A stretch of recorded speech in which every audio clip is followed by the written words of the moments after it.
Olá, irmãos, Roberto Simões, site Contemporâneo. Esse é o nosso terceiro encontro dos seminários indecentes, do Seminário 1, Raízes do Yoga.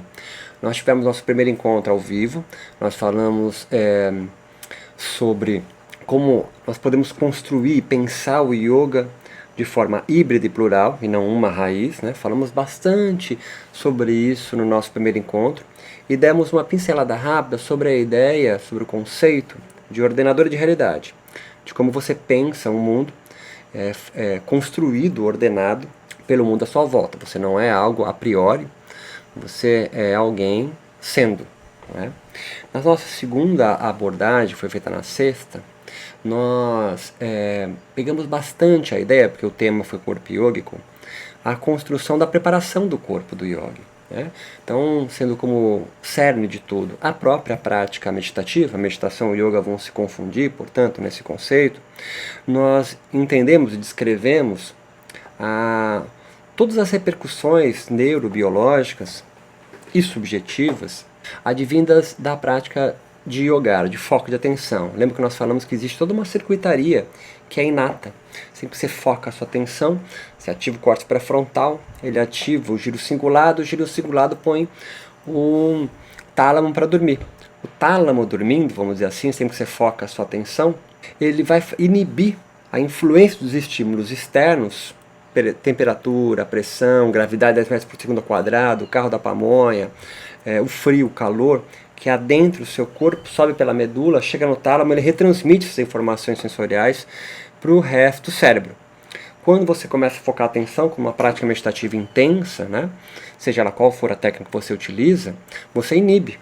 Então, o menor número de informações sensoriais chegando no seu corpo. Isso faz com que também alimente menos de informação sensorial uma outra área do cérebro, que é alimentada pelas informações que o tálamo recebe do mundo e envia para lá, que é o lobo parietal posterior superior. Nós falamos disso, né? Que é uma área do cérebro responsável por construir nossa imagem proprioceptiva. Beleza, dá uma respirada até aí.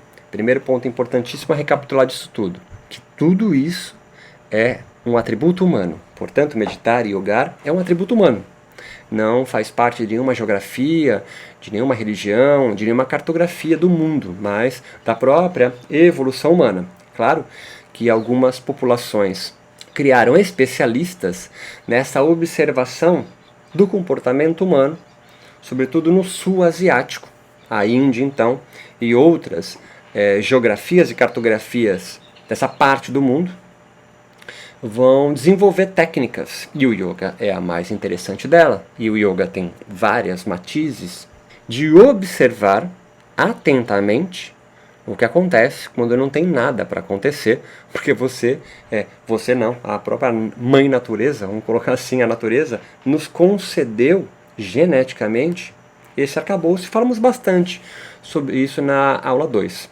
O que eu queria só avançar a partir daí é que há uma quinta substância química chamada NAG, N-acetil-aspartil-glutamato, que também é secretada, é produzida durante práticas contemplativas intensas, seja de sacerdotes brahmanes, por exemplo, em práticas contemplativas, né, internas, em rituais internos, seja em animais se ligando na presa, enquanto a presa não a vista. Até a respiração nesse momento é um jai, é uma respiração onde fecha parcialmente a glote, né, para quem é do yoga sabe disso, e é uma respiração que vai aumentar, né, o seu grau de atenção.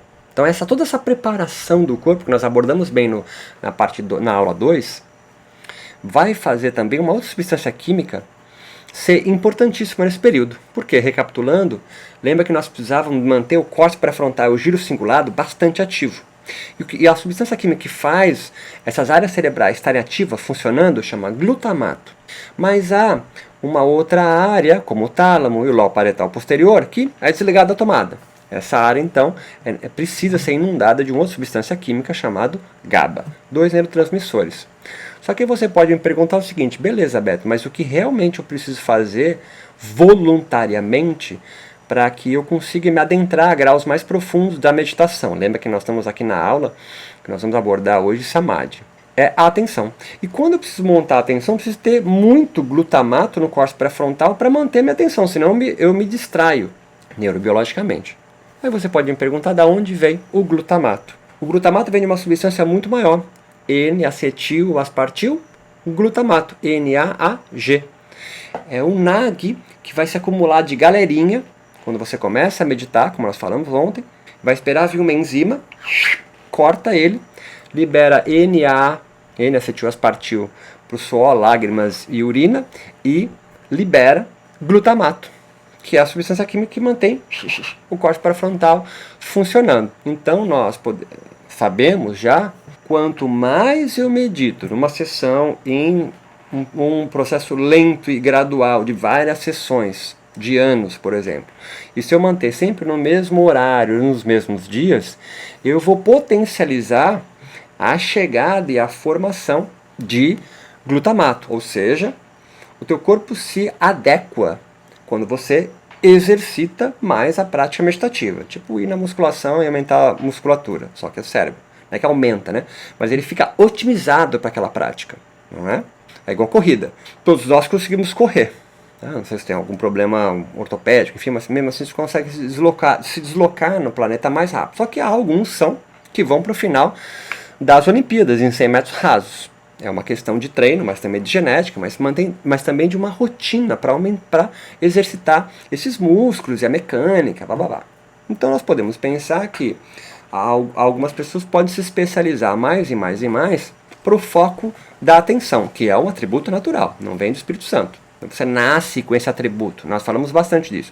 Você nasce com uma circuitaria pronta que te ajuda a direcionar a sua atenção e não se desviar. Isso é treinável. Só que o NAG, que é importantíssimo para a prática meditativa, então você precisa de muito NAG, quanto mais você medita, para que ele vá ser depledado para liberar glutamato. Só que o NAG ele é um potente anestésico animal. Ele é um alucinógeno, usado para colocar cavalos para dormir, por exemplo. Ele produz uma dissociação, uma percepção de dissociação do corpo. Ele é produzido de forma endógena, como NaAG, N-acetil-aspartil-glutamato, mas é produzido de forma exógena, em farmácia, comercializado como ketamina, com em português QUE, ketamina, mas em inglês ele se escreve com K, ketamine, K-E-T-A-M-I-N-E, ketamine. Ele é comercializado nas rodas de batucada como Special K, que pode ser aspirado, injetado ou fumado, como uma droga alucinógena de recreação, por exemplo. Às vezes também é utilizado, agora com algumas pesquisas, em microdosagens, para ter repercussões ali terapêuticas. Agora, a prática meditativa, desde sempre, porque ela é natural e sempre aconteceu, produz NAG de forma natural, endógena, em microdosagens. Então você agora pode parar e pensar junto comigo. Espera aí, Beto, quer dizer que meditadores experientes alucinam na prática de meditação? Você pode utilizar essa nomenclatura se você quiser. Se você for um xamã, talvez você vai chamar de voos xamânicos, né? Como diz Mircea Eliade, e outras nomenclaturas. Lembra que nós abordamos ontem que a meditação te leva para um mundo pré-reflexivo, um mundo no qual a gente vai transitar, visitar uma cartografia antes que a gente nomeie as sensações que a gente tem. O NAG junto com as outras substâncias químicas, a dopamina, a serotonina, beta-endorfina, melatonina, uma dessa circuitaria neurobiológica que está atrelado a processos profundos de introspecção, desde sempre. Então nós podemos pensar, Beto, que a prática meditativa produz, então, processos psicodélicos? Perfeitamente. Podemos pensar em 3 grandes meditadores da história: Jesus Cristo, Mohammed e Buda, Siddhartha Gautama. Lembra de Jesus que ele meditou 40 dias e 40 noites no deserto. Se isso é uma analogia ou uma metáfora, não importa. Significa, ela quer representar que o cara meditou muito tempo, sozinho, no deserto, retirado. Quem foi trocar ideia com ele? O demônio. O demônio, o diabo, falou com Deus, o criador do cristianismo, então podemos dizer assim, o idealizador, durante as práticas profundas de contemplação que ele fez. Buda, Siddhartha Gautama, antes de alcançar o Nirvana, meditou 7 dias, 7 noites embaixo de uma figueira. da mesma coisa. A metáfora é uma metáfora, é uma representação. Não quer dizer que são 7 dias, necessariamente, mas significa que ele ficou muito tempo sentado ali em busca do Nirvana. Quem foi trocar ideia com ele? O demônio, que em português o nome é feminino, Mara, mas oferta as filhas sensuais dele nuas para desvirtuar Buda de alcançar o Nirvana, uma espécie de fogo, Prometeu. E Muhammad, ou Maomé, o fundador do islamismo muçulmano, ele também tem práticas profundas de contemplação em cócoras, né, agachado, em balasana, na postura da criança, em cavernas, enfim. E lá ele recebe a visita de um anjo, o anjo Gabriel, que recita para ele o Alcorão. Se você pega o discurso de alguém que é um ateísmo, se puser absoluto, tipo Richard Dawkins, né, que tem um livro chamado Deus, um delírio, um livro dessa lapa, né, onde ele vai descrever exatamente essa teoria que eu agora descrevi para vocês, esses fatos psicobiológicos, né, do Nag, para dizer que todas as religiões não passam de alucinação de alguns fanáticos religiosos e não passa de historinha, né, de uma fanfic. O que dizem os religiosos, né, os adeptos das religiões? Dizem que Nag e a toda a circuitaria que é natural é uma preparação que os deuses fizeram, construíram, permitiram a nós, né, incutir em nosso corpo, para que nós tivéssemos acesso ao mundo espiritual. A pergunta não é qual é a verdade. A pergunta interessante aqui é que nós, sempre que nos propomos a focar atenção em objetos, seja numa oração cristã, recitando um mantra, olhando uma parede branca como Zen budismo, realizando 108 vezes alguma coisa, temos a capacidade inata de entrar em processos fortíssimos de introspecção.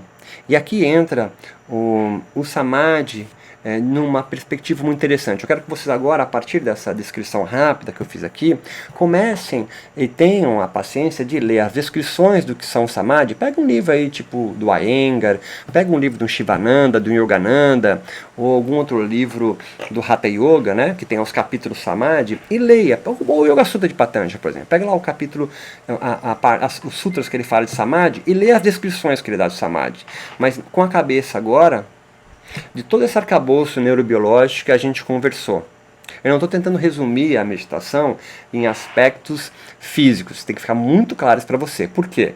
Porque se eu injetar em você dopamina, serotonina, beta-endorfina, melatonina e a ketamina, né, o NAG em você, você não vai ter um processo introspectivo de meditação, certo? Assim como você pode tomar o Daime numa rave, você não vai ter a mesma experiência num ritual, ayahuasca numa rave, você não vai ter a mesma experimentação de um ritual do Santo Daime do Cruzeirinho, por exemplo, certo? Então, a gente não pode se reduzir à ingestão, tá ligado? Ou pensar que há circulante no sangue, no cérebro, alguma substância que eu vou ter esse processo. Não é assim tão fácil, não é tão simples. É preciso a gente entender que nós, volto a dizer, somos, a partir da nossa corporeidade, interagimos com outros corpos formando quem nós somos. E também eu disse logo no comecinho da aula 1 que não é um controle do corpo para alcançar uma mente perfeita e imaculada. É o contrário. A mente é só mais uma ideia do corpo. Então, se eu alcanço um estado, me acompanha que eu vou subir, alcanço um estado no qual lembra da aula 2? Eu tiro os meus gatilhos de medo, de raiva, de sensação que algo falta e de dor. Então, eu não estou no estado de luta ou fuga, eu estou próximo ao que nós na biologia chamamos de relaxamento, por exemplo, seja lá o nome que você queira dar para isso. É um estado no qual eu não me sinto com medo, nem com raiva, nem com fome, nem com dor, ou seja, eu não tenha a perspectiva de que eu posso morrer a qualquer momento. Esse estado é muito próximo do que nós podemos experimentar ou descrever como o Samadhi. E aqui eu venho com um livro que eu gosto, chamado A Negação da Morte, Ernest Becker, que ele faz uma pergunta muito simples, que ele faz a pergunta seguinte: olha só, a única verdade que a gente tem absoluta no mundo é que nós vamos morrer. Qualquer um sacerdote, o Dalai Lama, quer que seja, um grande filósofo, a única certeza inabalável que nós temos é da morte. E nós somos animais que sabemos que vamos morrer, mas não quando. Portanto, nós somos seres que se sabem finitos, mas se acreditam infinitos. Já vi todas as religiões que a gente nunca morre. Em nenhuma religião você morre. Você reencarna, vai para o céu, nosso lar. Nenhuma das religiões você morre definitivamente, não é? Tem sempre uma história para além dela. E ele fala então, pô, se a única verdade que nós temos é que nós vamos morrer, como é que eu não consigo me levantar da cama? Como é que você consegue agora estar parada na frente de um computador, ou de um celular, o que é que seja, assistindo essa aula tranquilamente, fazendo anotações e não totalmente borrado de medo, ou de raiva, ou da sensação que faltou muita coisa para fazer ainda e eu posso morrer agora, ou sofrendo de dor pela iminência da morte que pode acontecer exatamente agora. Em outras palavras, como é que você pode ter certeza que não é agora o seu momento e está tranquilamente aqui? Ernest Becker vai responder que é porque a gente mente. Ele chama de mentira caracterológica, mentira do caráter. A gente mente para afastar, ou não pensar, ou não perceber que a única verdade que nós temos é que nós vamos morrer. Na aula 1 eu falei rapidamente sobre uma expressão que eu gosto muito de James Hillman, chamada ficções que curam. Nós temos ficções que curam, ou como eu já disse, ordenadores de realidade. Nós temos infinitos ordenadores de realidade que, eu vou colocar afasta, mas você vai construir como você quiser, que nos afasta a única verdade iminente que nós temos, que é a morte.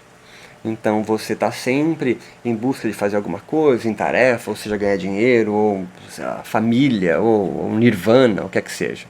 Ernest Becker, então, vai dizer para a gente, com as minhas palavras, de que nós produzimos maias, ordenadores de realidades, ou ficções, ou mentiras caracterológicas, para nós continuarmos persistindo em existir. Se há uma essência em nós, e é Spinoza, é a perseverança em manter-se existindo. A gente luta constantemente para manter nossa existência. Portanto, nós organizamos a nossa realidade. Quando eu falo nós organizamos, significa, né, que você toma as rédeas da sua organização.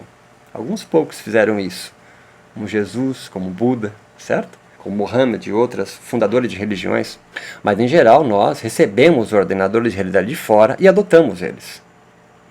A pergunta interessante aqui se fazer não é se eu, com doses de dopamina, serotonina, NAG, vou ter uma experiência mística que vai organizar o meu mundo. Não. A pergunta interessante aqui é, primeiro, quais são os atravessamentos que organizam a minha vida e o meu mundo hoje? Por que eu penso o que eu penso?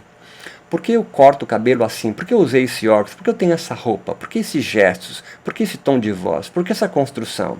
Tudo isso é uma construção simbiótica entre você e o mundo e os outros corpos que orbitaram e orbitam em torno de você, organizando o caos que é a vida. Então volta para o Samadhi. O Samadhi é um mergulho momentâneo para fora desse nosso organizador de mundos, ordenador de realidade, que afasta a morte para longe da gente, e a gente visita momentaneamente, no estado de Samadhi. Aí tem várias gradações, vamos entrar nisso agora, mas um mergulho, uma estada momentaneamente numa cartografia, onde toda a nossa organização de mundo, de realidade, do caos, é desterritorializada. E você vivencia momentaneamente um mundo caótico. O Samadhi é um mergulho momentâneo para mundos que ainda não foram organizados, ou, em outras palavras, você visita uma cartografia onde a sua organização de vida foi desterritorializada. Por isso, quando você volta de uma prática meditativa, e a prática meditativa, qualquer prática meditativa é meia boca, te leva para um estado no qual você fala assim, cara, não sei onde eu estava, mas era muito bom lá, ou não foi tão bom, ou o que é que seja. Esse é um mergulho momentâneo de todas essas travas que organizam, comprimem você a estar e a ser quem você pensa ser. Roberto Simões, filho de não sei quem, trabalha com não sei o que, fez faculdade de não sei o que, compreende isso? Não é à toa que em alguns textos se compara o Samadhi no encontro com um Purusha. Purusha é descrito, por exemplo, como Patanjali e outros textos, como um espelho ou um lago com água muito paradinha, onde você consegue ver o fundo, né, onde a areia não se mexe. Quando você não está em Samadhi, nessa metáfora, nessa analogia do lago, a areia está revolta e você não consegue ver o fundo. ou o espelho está embaçado, alguma coisa assim. O Samadhi, nessas metáforas, nessas analogias que os textos do yoga nos colocam, é você entrar em contato com o Purusha. E o Purusha é você, é o seu verdadeiro ser, aquela coisa toda. Que os metafísicos vão utilizar a ideia de Purusha como um Roberto Simões ideal, entendeu? O que nós estamos colocando aqui, não, que você vai entrar em contato com o espelho mesmo. O espelho que faz? Um espelho reflete, você não atravessa o espelho. O espelho reflete. Reflete o quê? Isso reflete os encontros que você tem com o mundo, e aí você começa a viver a partir dessas imagens. Maya, né? Como viver eternamente sem Maya? Significa viver então eternamente num caos? Não, não dá. Esquizofrênico de hospital. O que nós buscamos é acabar com a ignorância de você achar que esse mundo que é refletido por Purusha, o espelho, o lago, que seja, que é essa organização social onde você está inserido, que forma a tua subjetividade, é só isso mesmo. Uma condição social e com você de reflexo de organizadores, ordenadores da realidade. Então, a cada prática meditativa, volto a dizer, que é natural, você já nasce programado, pensado, organizado, neurobiologicamente, para ter essa experiência, que não se limita nela, porque você constrói uma subjetividade gigante a partir dela, é um mergulho momentâneo, é a possibilidade natural de você conseguir se desorganizar de toda a organização social que vai organizando você de tal forma que você começa a achar que você tem um destino, que você tem um Dharma, que é uma ordem universal, no que você tem que encontrar o seu lugar, como nos textos do Vedanta, ou na filosofia de Aristóteles, por exemplo, não é? Que está tudo organizado, né? Mesmo Platão também, que é um mundo ideal. O Samadhi te proporciona tanto para os metafísicos a perspectiva metafísica, transcendentalista, paranoica, né? Delirante, de que há um eu dentro de mim, que meu corpo me reprime, mas a perspectiva que eu venho trazer para você aqui, o olhar que eu venho trazer para você aqui, essa limpeza de lentes, é de você olhar a tua prática de yoga como uma preparação para um corpo, conseguir imergir, né, mergulhar nesse caos desterritorializado de todas as organizações sociais, para quando você voltar de lá, e se reterritorializando, mas agora com pedaços de nova terra, construindo uma nova perspectiva sobre si mesmo, porque a sua alienação do teu Maya fundante, você começa a perceber que é só Maya, uma ficção, uma mentira, um ordenador de realidade que é imprescindível, até para conseguir trocar ideia com você aqui. Até mesmo toda essa narrativa das 3 aulas não é mais do que uma gramática. Por isso a ideia, a brincadeira de nós, séria, de nós nos desencantarmos deste yoga metafísico que enfeitiça corpos. Enfeitiçar o fetiche é uma outra analogia para Maya, tá ligado? Maya te enfeitiça. E o yoga é uma quebra de demanda, é um desenfeitiçador desse ordenador que você vive. E como eu volto a repetir quantas vezes for necessário, não dá para sair.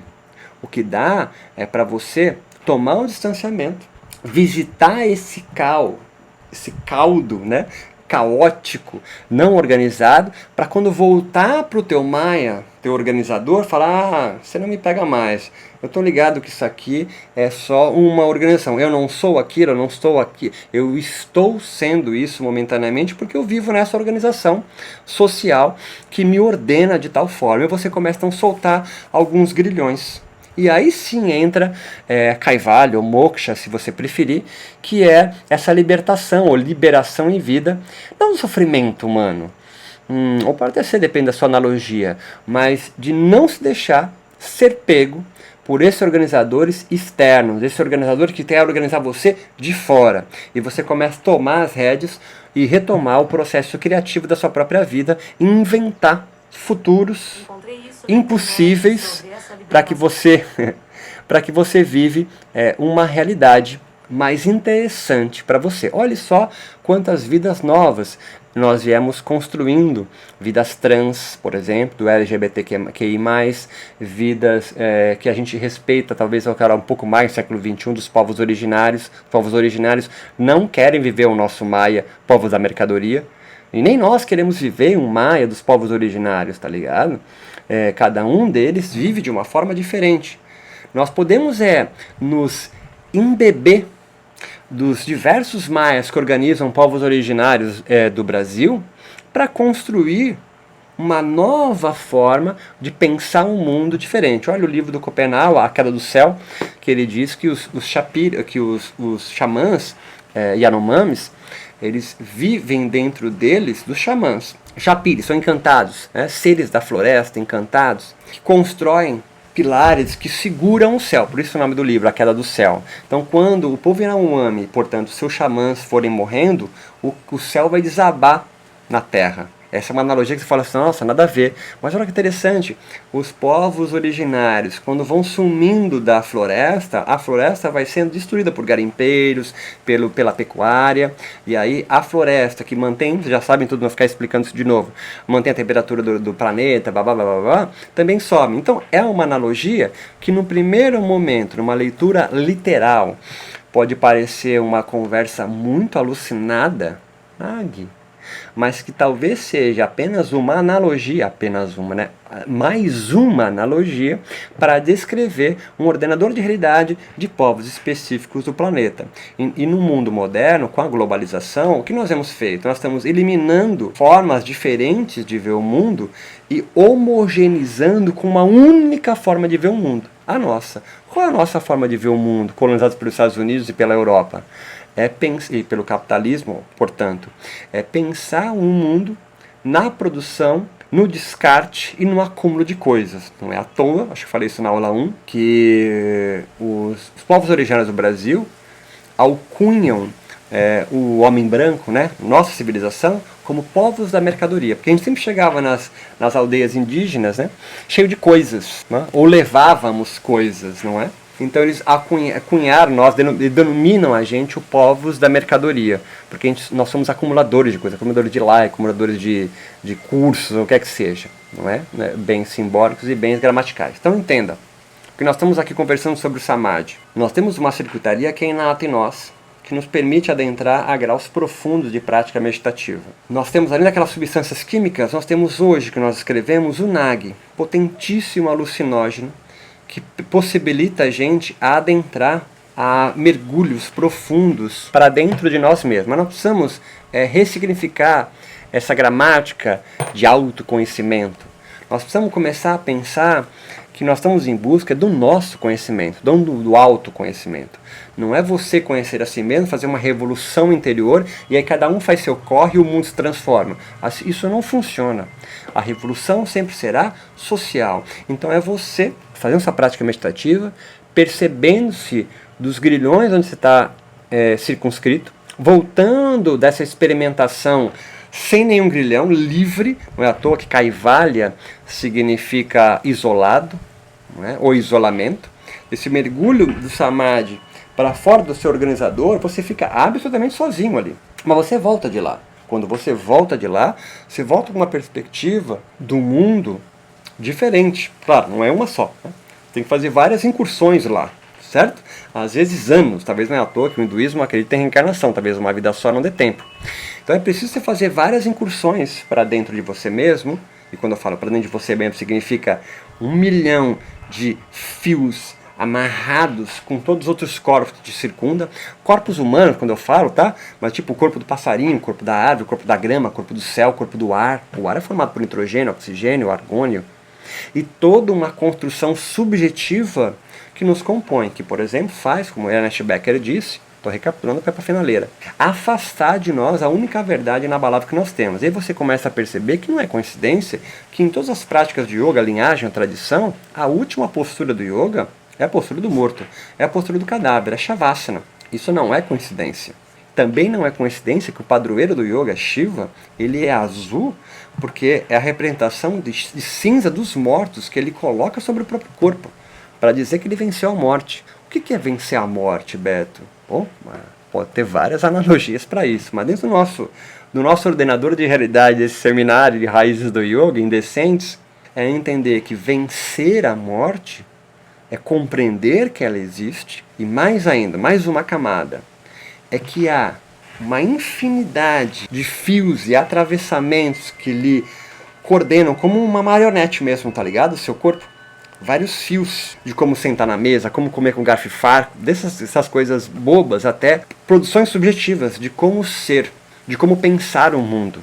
E talvez a própria sua dificuldade agora de entender para onde eu estou indo. Você precisa se desterritorializar momentaneamente todos os grilhões que te amarram por anos, décadas talvez, a pensar como você pensa, para conseguir entrar numa pequena fresta talvez do que eu esteja querendo colocar para você, que é um mundo do monismo, que é um mundo da imanência, é um mundo material, histórico e eternamente em diálogo com outros corpos formando quem nós somos. E claro, nós também influenciando outros corpos.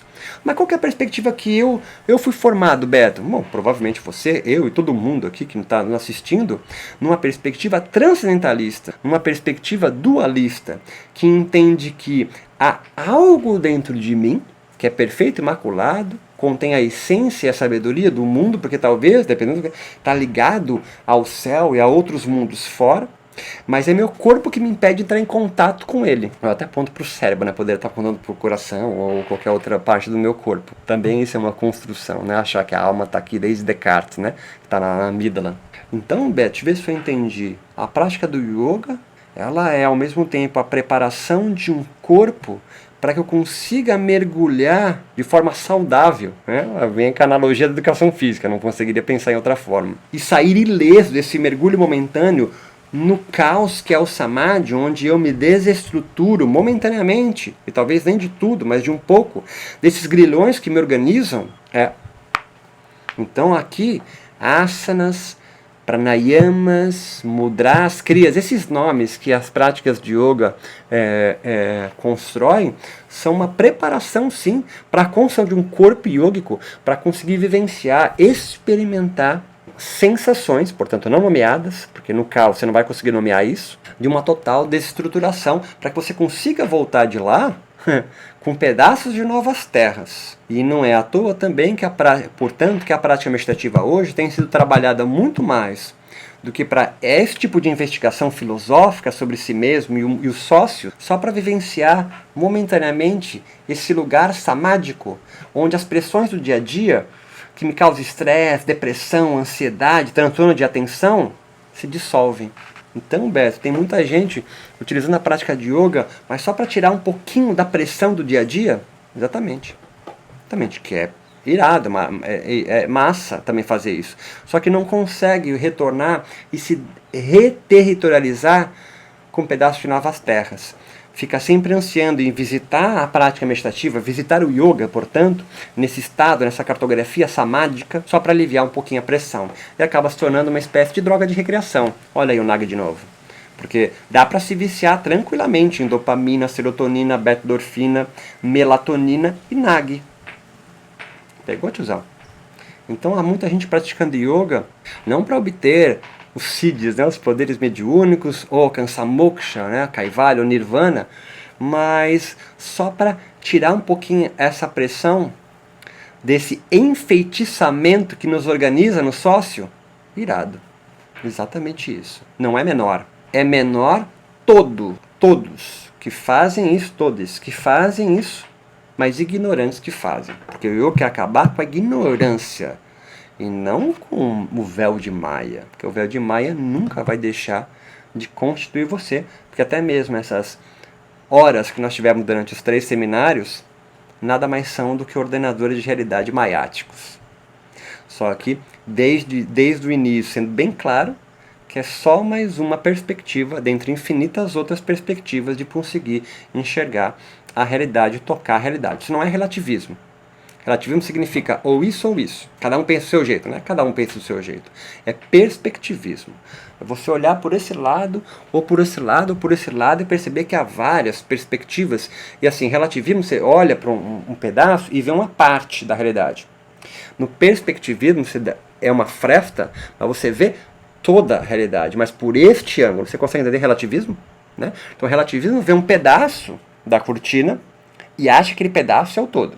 O perspectivismo vê numa fresta e constrói o todo. Não é só um pedaço. Então, a prática meditativa te ajuda a construir frestas.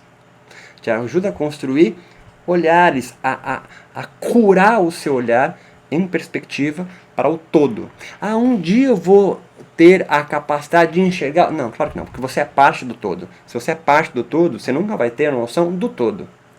E se você nunca vai ter a perspectiva total de tudo, claro que não, se essa busca está liberto, nada lhe falta, você sai do ciclo de samsara, entende? Enquanto você estiver numa dívida infinita que sempre algo falta para você, você nunca sai do rolê. Na perspectiva da imanência, você sai do pressuposto, cara, que nada me falta. Eu tenho tudo para fazer uma prática meditativa e fazer um mergulho momentâneo para fora da minha organização, onde eu quiser, sem precisar de nenhum recurso. É só focar minha atenção. Porque toda a biológica, a mecânica, a subjetividade já está em mim desde sempre. É irritantemente simples. Significa que isso é fácil. Mas é de uma simplicidade, é de uma naturalidade. Portanto, yogar, meditar, é um atributo humano. E eu espero que com esses 3 encontros que nós fizemos aqui, eu tenha te ajudado a ampliar um pouco mais suas perspectivas de uma prática. E se você for um professor, auxilie os seus alunos a também ampliar as perspectivas deles, a adentrar mais e mais e mais em voos para dentro de si, mas conectados sempre com o mundo. Por isso não esqueçam sempre do diálogo, da fala, né? Ressignificar o parâmpara para uma resenha, né? Para a trocação de ideia, né? Onde um ensina aprendendo, outro aprende ensinando, e não como um receptáculo que alguém superior vai. Então vamos tirar essa verticalização do yoga e do meditar e colocar na horizontal, onde está todo mundo ombro a ombro, todo mundo igual. Porque você e qualquer outro mestre, especialista em meditação, tem a mesma capacidade. Talvez as experiências, talvez o tempo de experiência mude, mas também não significa nada, porque você pode ter esse mergulho que um experiente tem hoje, ou em qualquer dia. O importante é você legitimar essa tua experimentação. Por isso, 2 coisas eu acho importante. Abrir para o diálogo, para conversar com o outro, não ficar meditando sozinho sobre si mesmo, mas abrir o diálogo para conversar sobre as experiências meditativas, e também um diário de bordo meditativo. Você coloca suas experiências em cada mergulho momentâneo para essa desterritorialização caótica que é o mundo onde nós vivemos. Roberto Simões, forte abraço, agradeço demais a presença de vocês durante esses 3 encontros e convido vocês para o seminário 2, que nós temos o yoga depois do êxtase. Nós vamos conversar a partir deste ponto. E depois do êxtase, depois desse mergulho momentâneo do samadhi, calcal, o que fica, o que acontece? Porque aí começa a brincadeira. É o retorno de o que você fazer com esses pedaços de novas terras. Seminário 2, yoga depois do êxtase. E depois nós teremos o seminário 3, que a gente vai falar sobre yoga capital, que é a organização da nossa sociedade capitalista, e saúde psíquica. Forte abraço, muito obrigado, e nos encontramos aí nos próximos seminários. Forte abraço, obrigado.